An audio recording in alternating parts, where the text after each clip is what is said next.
देश की नई शिक्षा नीति को कैबिनेट की मंजूरी मिल गई है। कहा जा रहा है कि इस नई शिक्षा नीति के तहत देश की शिक्षा में काफी क्रांतिकारी बदलाव कर दिए जाएंगे।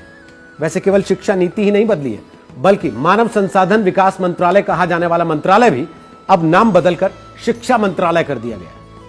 लेकिन क्या आपको पता है कि इसके पहले साल 1986 में, यानी कि अब से 34 साल पहले देश में शिक्षा नीति लागू की गई थी।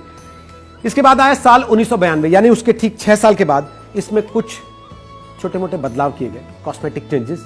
लेकिन मोटा मोटी अगर समझें तो 34 साल लग गए देश में नई शिक्षा नीति को आते आते। इसरो के पूर्व प्रमुख के कस्तूरीरंगन की अध्यक्षता वाली कमेटी के कई सारे विशेषज्ञों ने मिलकर इस नई शिक्षा नीति का मसौदा तैयार किया।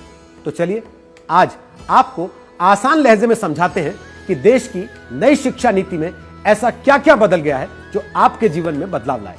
सबसे पहली बात पढ़ाई की, यानी बच्चों के लिए इस नीति में क्या क्या है। नई नीति के तहत स्टूडेंट्स को पढ़ाई के साथ साथ किसी लाइफ स्किल से सीधे सीधे तौर पर जोड़ने की कोशिश की जाएगी। अगर आपको ध्यान हो, मोदी सरकार का जोर हमेशा से स्किल डेवलपमेंट पर रहा। अब स्कूली शिक्षा, उच्च शिक्षा के साथ साथ कृषि शिक्षा, कानूनी शिक्षा, चिकित्सा शिक्षा और तकनीकी शिक्षा जैसी व्यावसायिक शिक्षाओं को भी इसके दायरे में लाया गया। यानी अगर आपने स्कूल में कुछ ऐसा सीखा है जो स्किल के तौर पर गिना जा सकता है, जो रोजगार परक कहा जा सकता है, तो उसे आपके रिपोर्ट कार्ड में जगह दी जाएगी। अभी तक क्या होता था? अभी तक आर्ट, म्यूजिक, क्राफ्ट, स्पोर्ट्स जैसे सब्जेक्ट्स थे, वो सहायक पाठ्यक्रम या एक्स्ट्रा करिकुलम का हिस्सा कहे जाते थे। अब नई नीति के तहत ये मेन कोर्स का हिस्सा होंगे। इस नई शिक्षा नीति में एक और अहम चीज आ गई है, वो ये कि इसमें मल्टी एंट्री और एग्जिट सिस्टम को मंजूरी दे दी गई है। इसको आपको एक उदाहरण से समझाते हैं। मसलन आप इंजीनियरिंग कर रहे हैं और किसी भी वजह से, जैसे शादी, बीमारी, पैसों की तंगी, घर में कोई आफत आ जाने की वजह से आपकी इंजीनियरिंग अगर बीच में छूट जाती है, तो पुरानी शिक्षा नीति के तहत आपको उसका कोई लाभ नहीं होता था। लेकिन अब नई शिक्षा नीति के तहत अगर आपने 1 साल की पढ़ाई पूरी की है तो आप सर्टिफिकेट, 2 साल की पढ़ाई पूरी की है तो डिप्लोमा, और 3 से 4 साल की पढ़ाई पूरी की है तो आप डिग्री के हकदार हो सकेंगे। लेकिन इस नई शिक्षा नीति के तहत सबसे ज्यादा जिस बदलाव पर चर्चा हो रही है वो है शिक्षा का 10+2 स्ट्रक्चर। अब उसकी जगह नया आ जाएगा 5+3+3+4 का स्ट्रक्चर। अब आप पूछेंगे कि ये क्या है? सुनने में तो बड़ा टेक्निकल लगता है, लेकिन सुनने में जितना टेक्निकल लगता है, समझने में ये उतना ही आसान है। 10+2 तो आप समझ ही गए होंगे कि पहले कक्षा 1 से कक्षा 10 तक, फिर जमा 1 और जमा 2। लेकिन अब इस पूरी व्यवस्था को 4 हिस्सों में बांटने की तैयारी कर ली गई है।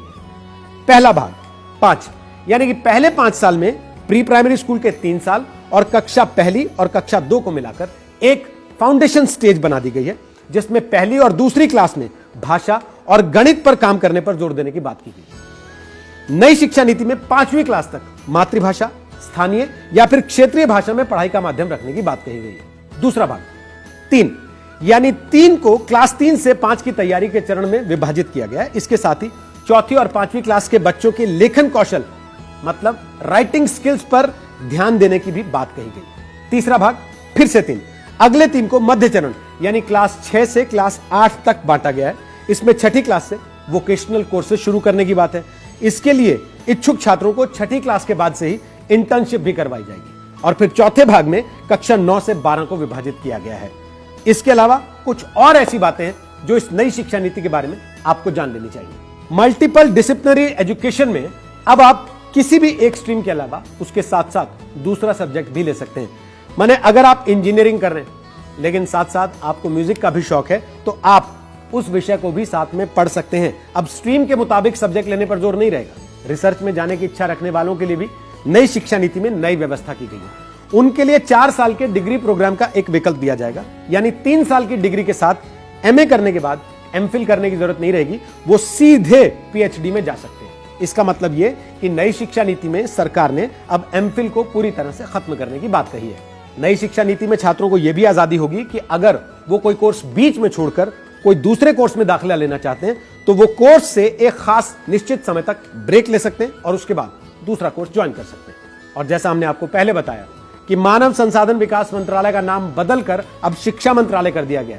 इसका मतलब यह कि रमेश पोखरियाल निशंक अब देश के मानव संसाधन विकास मंत्री नहीं बल्कि देश के शिक्षा मंत्री कहे जाएंगे। इन सारे बदलावों के अलावा भी कुछ और बदलाव हैं जो इस नई शिक्षा नीति में किए गए। जैसे राष्ट्रीय परीक्षा एजेंसी द्वारा उच्च शिक्षा संस्थानों में एडमिशन के लिए कॉमन एंट्रेंस एग्जाम का ऑफर दिया जाएगा और साथ ही सिलेबस में भारतीय ज्ञान पद्धतियों को शामिल करने के लिए राष्ट्रीय शिक्षा आयोग का गठन करने और प्राइवेट स्कूलों को मनमाने तरीके से फीस बढ़ाने से रोकने की सिफारिशें भी की गई और इस नई नीति के तहत सरकार ने कुछ लक्ष्य भी निर्धारित किए। कहा गया है कि कुल जीडीपी का 6% हिस्सा शिक्षा पर खर्च होगा, जो अब तक 4.43% हुआ करता था। साल 2030 तक एजुकेशन फॉर ऑल का लक्ष्य निर्धारित किया गया, जिसके लिए एनरोलमेंट को 100% तक ले जाने का लक्ष्य है। तो ये है देश की नई शिक्षा नीति की कुछ खास बातें। तो जैसा निदा फाजली साहब ने कहा है ना, धूप में निकलो, घटाओं में नहाकर देखो, जिंदगी क्या है किताबों को हटाकर देखो। लबोलू अब यह है कि सरकार अब किताबों के साथ साथ शिक्षा नीति में जिंदगी का फलसफा पढ़ाने की भी तैयारी कर रही है।